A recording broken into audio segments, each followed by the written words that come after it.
O fostă colegă de facultate care trăiește în Chișinău s-a întors după 8 ani în Timișoara și a zis că ăsta e alt oraș, e altceva.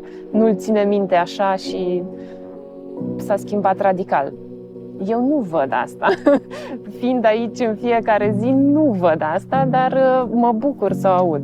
Timișoara are un potențial extraordinar, o istorie deosebită. Tot timpul timișorenii au fost nonconformiști și puțin anticurent. Avem niște nostalgii fixe peste care nu putem trece și pe care le prezentăm întotdeauna ca fiind, nu știu, insignele, fanioanele orașului. Prima fabrică de bere, primul tramvai, primul curent electric, primul.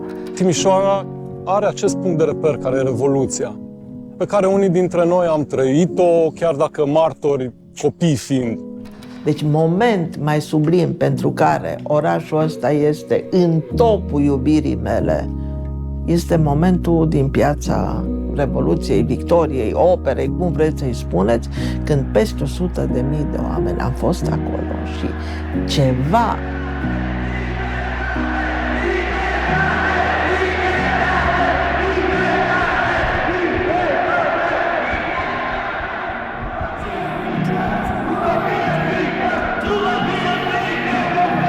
Și poate că e momentul ca această poveste, care face parte din viața orașului și e foarte importantă, să fie completată și de alte povești.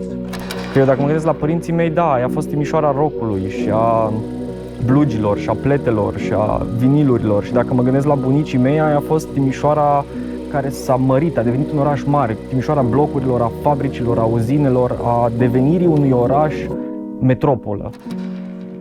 Nu știu, dacă stau să mă gândesc bunicii noștri care au făcut al doilea război mondial, ei ce au fost?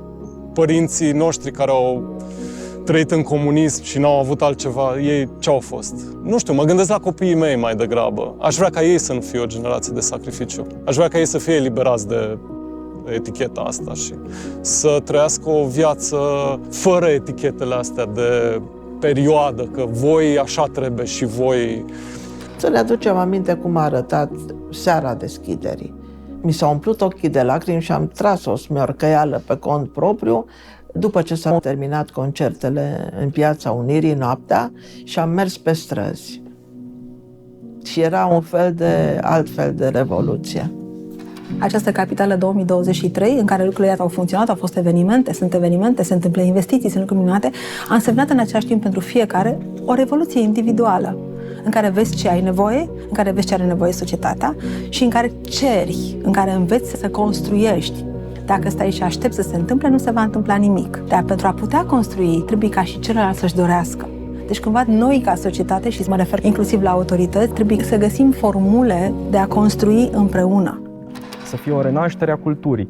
Să ne gândim în 2060 la Timișoara în 2020 și să zicem că ăla a fost momentul în care Timișoara a ieșit dintr-un oarecare conservatorism pe care îl are și cultural, și mental, și istoric și s-a reîntors la progresismul ăla cu care se laudă și pe care îl avea, acela de a crea neîngrădit, de a nu judeca, de a valorifica și a valoriza artiștii pe care îi are și așa mai departe.